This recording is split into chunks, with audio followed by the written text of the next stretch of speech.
Et dans ce grand angle, nous allons nous intéresser à l'une des facettes méconnues de l'ancien président français François Mitterrand, sa vision de la colonisation et de la place de la France en Afrique, deux thématiques qui sont au cœur du dernier ouvrage collectif qu'a dirigé notre invité, l'historien Pascal Blanchard. Bonsoir, Pascal Blanchard.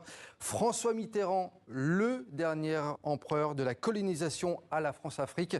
C'est le titre complet de votre ouvrage paru aux éditions Philippe Ray. Je le disais, c'est un ouvrage collectif puisque vous avez une cinquantaine de personnalités, d'historiens notamment, à vos côtés.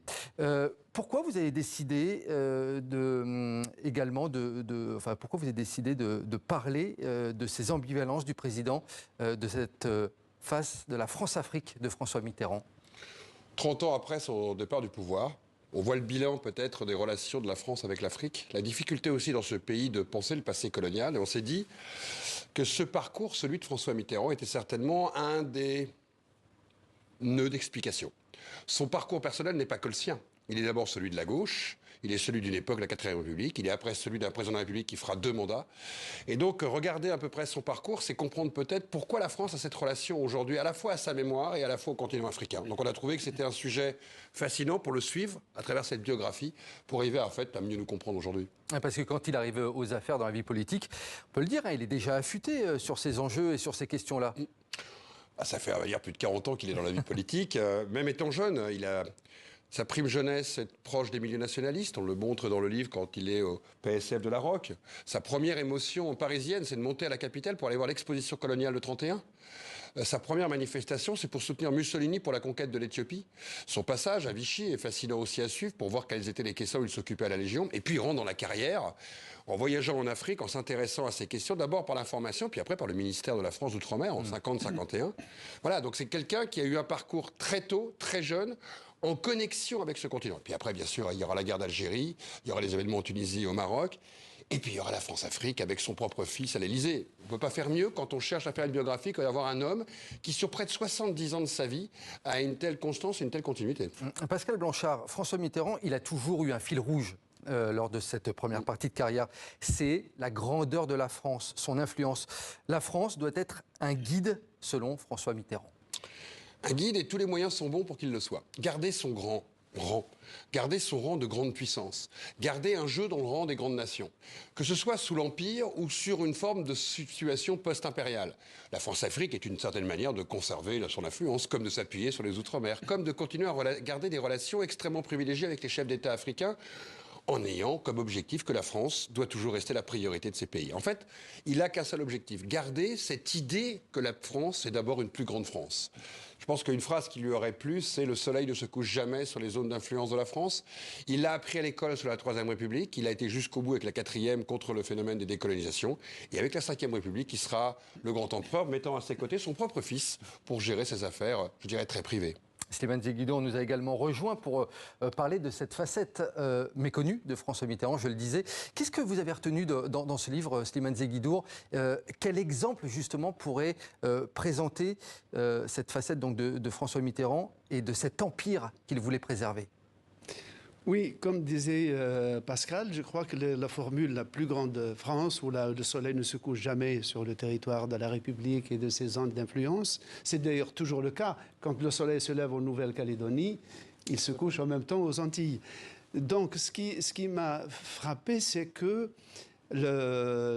l'imprégnation impériale presque naturelle, c'est même pas idéologique.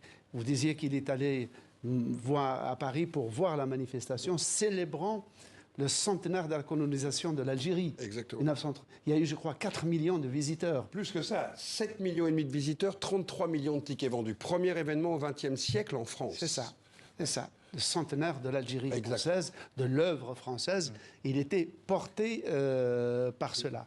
Ce qui est aussi frappant, c'est c'est l'axe nord-sud. D'abord, Dunkerque, Tamanrasset, on le sait, il y a une seule France. Et ensuite, vous avez vu les frontières de l'Algérie vers le sud. Elles ont été dessinées comme un fer de lance qui s'enfonce presque jusqu'à l'équateur. Et c'est un axe qui est resté privilégié pendant des années. Et Mitterrand a été un des hommes qui ont le plus labouré et politiquement et linguistiquement et culturellement cette région-là. Moi, la question que je vous poserai, c'est par rapport à ce qui s'est passé au Rwanda. La question est la suivante. Est-ce que la France a subi ce qui s'est passé parce qu'elle avait déjà à ce moment-là perdu la main en Afrique, ou est-ce que pour des raisons d'intérêt supérieur de l'État, elle a laissé faire? Je dirais que Mitterrand, il y a même une troisième clé d'explication. Mitterrand considère que le Rwanda est une manière d'étendre l'influence française en Afrique. Il ne veut surtout pas que les anglo-saxons, américains ou anglais, récupèrent ce territoire.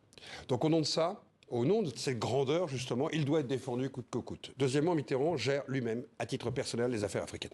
Il l'a fait, regardez le nombre d'interventions militaires depuis 1981 que le continent africain a connu. C'est incroyable, c'est quasi aride, les Anglais en auront fait 25 fois moins que nous. Et donc il considère que c'est aussi là une affaire personnelle. Il sait faire, il connaît. Et puis, quelque part, il a grandi avec l'échec et l'humiliation de Fashoda.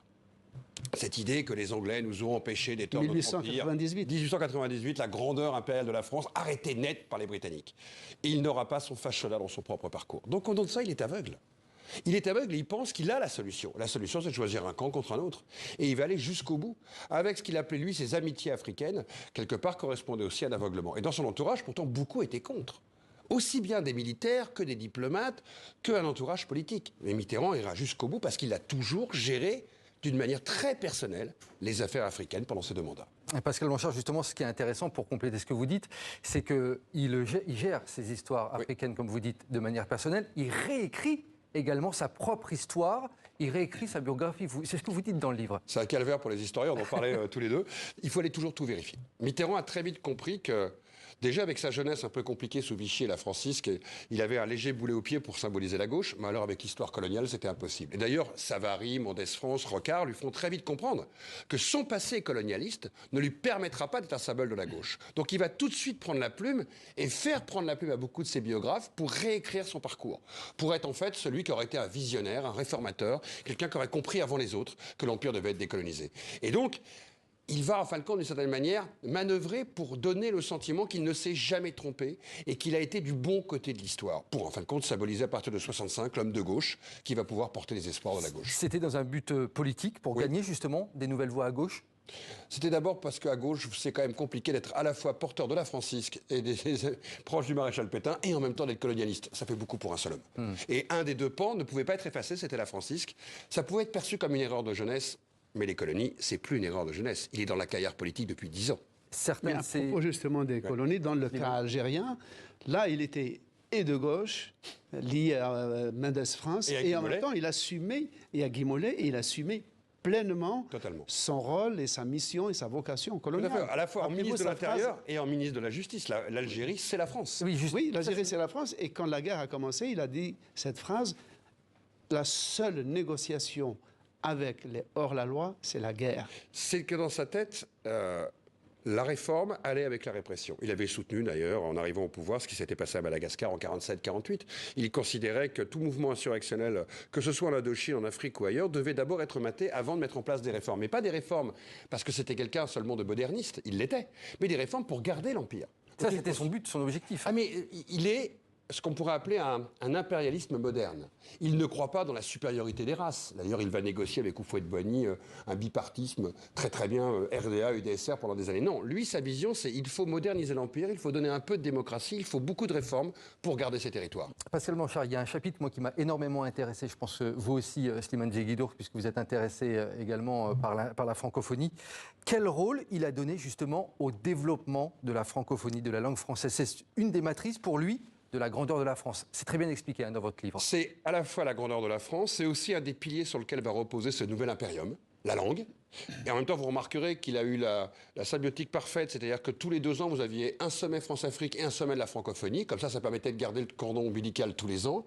Et la francophonie va donner une sorte de sens a posteriori de cet empire. S'il doit rester quelque chose de l'idée impériale, c'est que nous parlons tous la même langue. S'il reste quelque chose, c'est que la France reste le tutélaire. Et d'une certaine manière, il va en faire l'idéologie même, moderniste, il faut le reconnaître, mais l'idéologie même de cette influence française sur le monde. Et pour abonder dans le sens de Pascal Blanchard, c'est le seul, je crois, gouvernement, vous me corrigerez, qui a nommé un ministre de la francophonie avec Alain Decaux. Il n'a pas eu après. Et après, il y a eu des secrétariats d'État et ensuite des sous-secrétariats d'État jusqu'à ce que ça disparaisse. Bien sûr. N'est-ce pas? Oui, oui. Et puis il avait nommé un ministre de la francophonie. On voit toute Ah oui, la un stratégie portefeuille derrière, entier. effectivement. Oui, Alain Decaux. Pascal Blanchard, en guise de conclusion, je voulais qu'on revienne également sur une phrase que j'ai retenue de ce livre. Vous écrivez dans un chapitre que François Mitterrand a laissé à la gauche française comme héritage une relation ambiguë au passé colonial et une pratique ambivalente avec le continent africain. Là, je vous cite. Bien sûr. Ça résume un petit peu l'idée de François Mitterrand et de votre livre. 30 ans après, on est encore quelque part piégé par cette incapacité ici et avec l'ensemble des pays, pas seulement africains, pour penser notre passé colonial. Et la relation a été biaisée avec le continent africain parce qu'on l'a pensé comme une entité et non pas avec des relations bilatérales pays par pays. Ce qu'ont très bien fait les Britanniques, les Allemands, les Italiens, les Espagnols et d'autres nations. On a été piégé par un mythe, on a été piégé aussi par une difficulté à critiquer ce passé. C'est que maintenant qu'on commence à se poser des questions de pourquoi aujourd'hui ce désamour de la France en Afrique. Et de cette manière, revenir à Mitterrand permet d'expliquer beaucoup de choses. Il a fabriqué une grille de lecture qu'on n'a pas osé déconstruire. Et cette grille de lecture, nous en sommes encore aujourd'hui piégés à travers la manière de penser ce continent. Et il est temps justement, nous, ici en France, mais aussi, vous avez dû remarquer avec des historiens africains dans ce livre, de regarder ensemble ce passé pour écrire une nouvelle page d'histoire. En tout cas, c'est un livre très intéressant. Je précise juste que TV5 Monde a été créé sous l'un des septennats de François Mitterrand pour compléter ce qu'on disait tout à l'heure sur la francophonie. Merci beaucoup Pascal Blanchard. Je rappelle le titre de votre livre, François Mitterrand, le dernier empereur de la colonisation à la France-Afrique. C'est aux éditions Philippe Rey. C'est un livre passionnant. Merci à vous également, Slimane Zeguidour.